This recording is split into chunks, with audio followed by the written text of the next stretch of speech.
Mr. Luciani is incoming chair of the Penn State Scranton Advisory Board, Robert Luciani.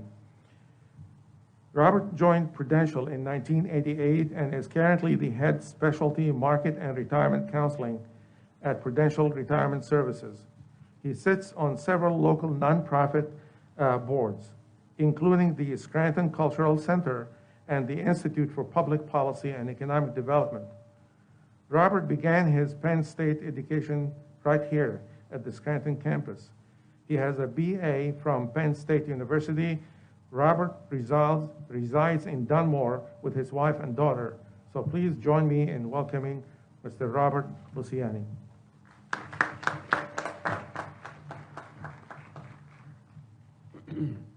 Thank you, Chancellor Waffa. As the incoming board chair, I get the distinct honor of actually introducing your commencement speaker, which I'm very excited about. Fred Powell is the Executive Vice President and Chief Financial Officer of Antares Pharma.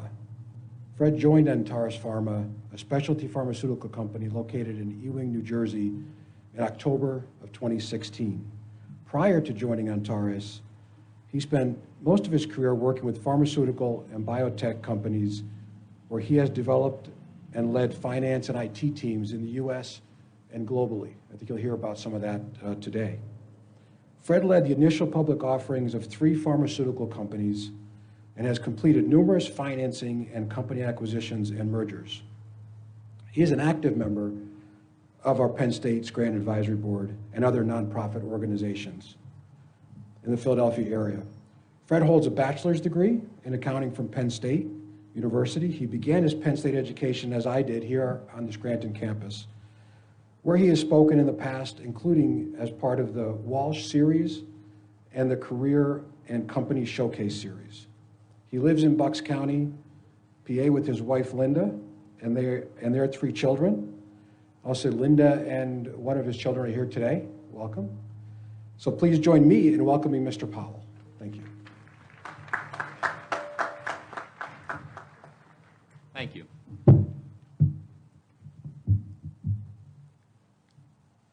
Good morning, graduates. Congratulations. The future is now yours. But for today, Commencement Day, this is really for your family and your friends.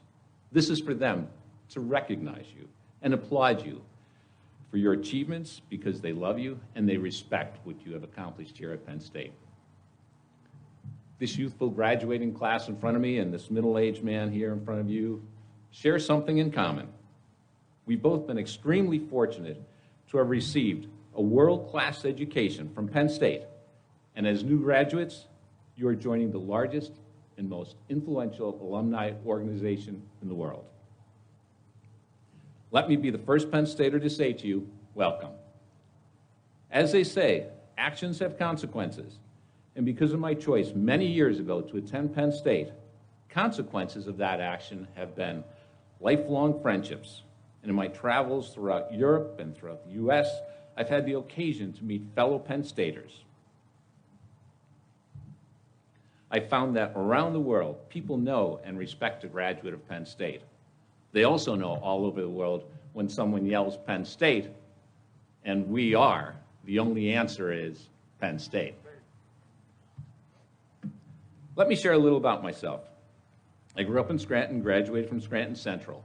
Directly after high school, I started attending Penn State Scranton, and then finished my education in accounting at Penn State University Park, where I was selected into Schreier Honors College.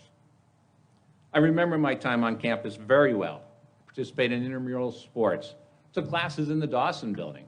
I also remember jockeying for the closest parking spot on those cold and rainy days, similar to what we have here today. I also recall spending numerous hours in the Student Learning Center playing pinball with my friends. And for those of you who don't know what pinball is, it's really a low-tech version of a video game. Just ask your parents. After graduating from Penn State, I married my best friend, Linda, and we have 3 wonderful children. Mark, who's a University of Scranton graduate and is a high school teacher.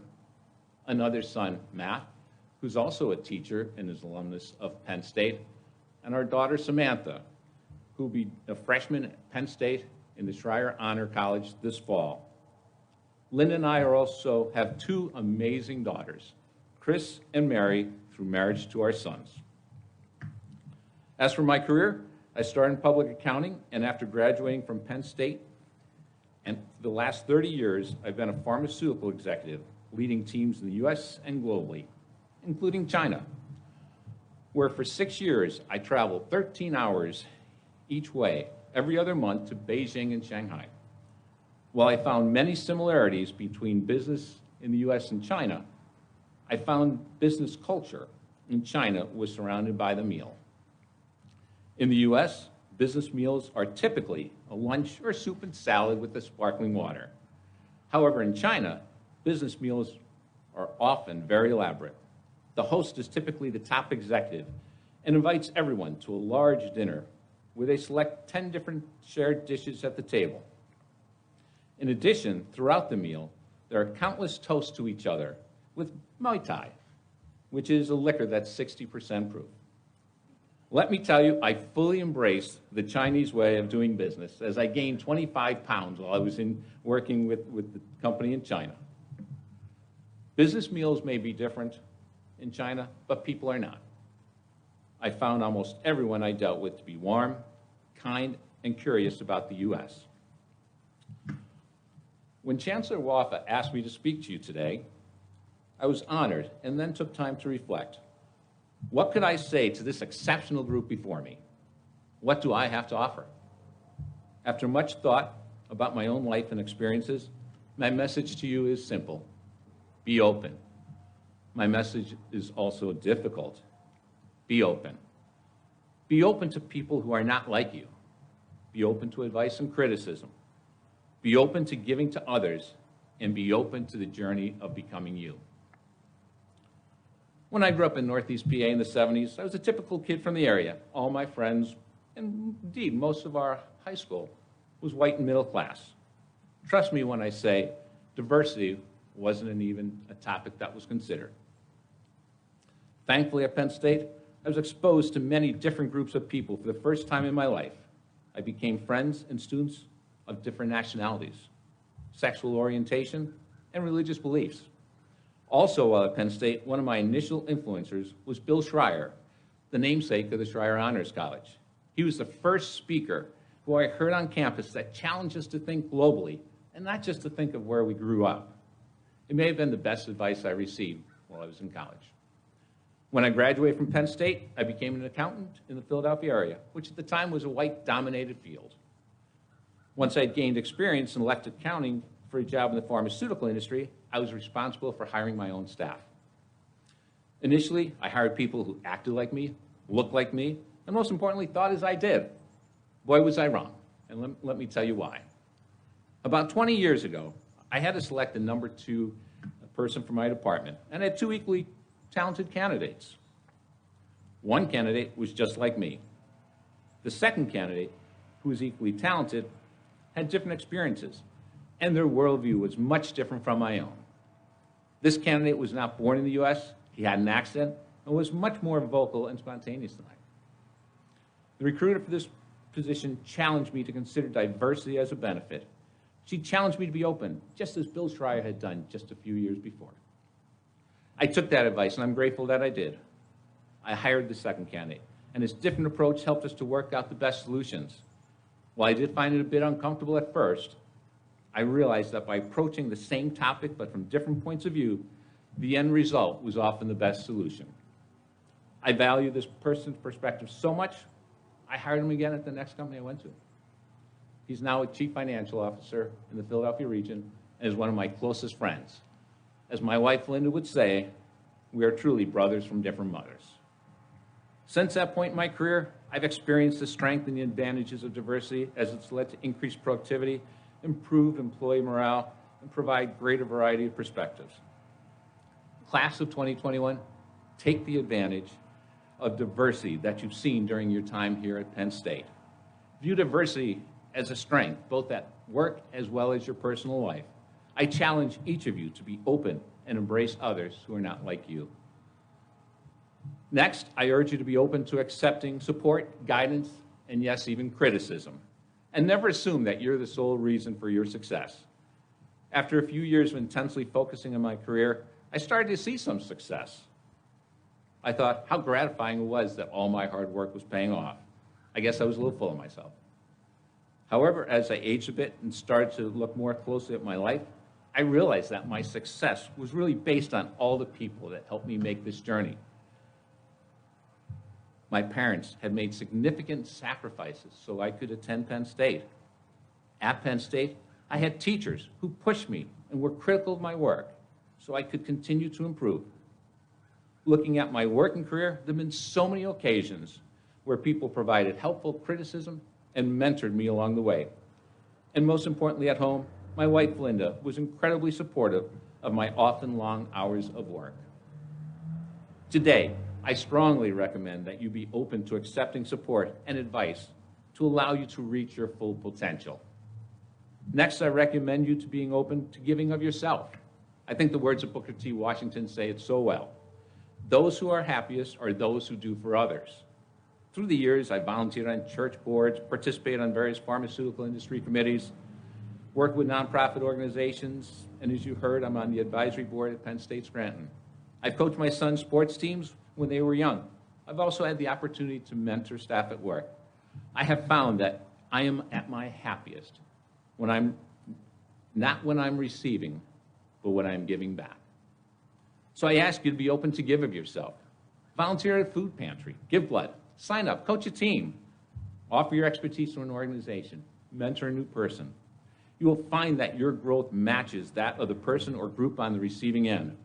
The goal is to pay it forward. In helping others, you ensure your own happiness. My final piece of advice for you today is to be happy, is to be open to the jagged journey. I truly believe to be successful, you need to love what you do. As Oprah has said, forget about the fast lane. If you really want to fly, harness your power to your passion, trust in your heart, and success will follow. And I'll add, do this no matter how difficult that road gets. At the beginning of my career, I wanted to be a partner in an accounting firm. However, due to time and travel commitments, I realized I couldn't balance work and family. As a result of being open to change, adapting, and seeking out work which I truly love, I'm happy to say I found success working for 30 years in an industry which produces life-saving drugs and vaccines. However, none of it would have been possible had I not been open to life's jagged journey. During your time at Penn State, you've had to adapt to this pandemic as you went from in-person classes to virtual, back to in-person again with social distancing, all while wearing masks. Many life's events had to be canceled, changed, or adjusted, including this graduation today. Remember to bring that same ability to adapt, find joy, and apply optimism as you move forward. So to wrap this up so you can get on with celebrating with your family and friends, let me conclude with these parting words. You don't have to cure cancer or be a TikTok celebrity to have meaning in your life. As Freud once said, the meaning to life lies in love and work. As you embark on your career as a Penn State graduate, remember to be open. Be open to differences and the strength of diversity. Be open to advice and criticism, as it'll help you grow. Be open to giving to others, as you will ensure your own happiness. And be open to the jagged journey in your career to allow yourself to find work that makes you proud and has meaning for you. We live in a dynamic country, and our world is ever-changing. It is full of opportunities, and with this Penn State degree in hand, the world awaits you. Congratulations, and always remember, we are. Thank you.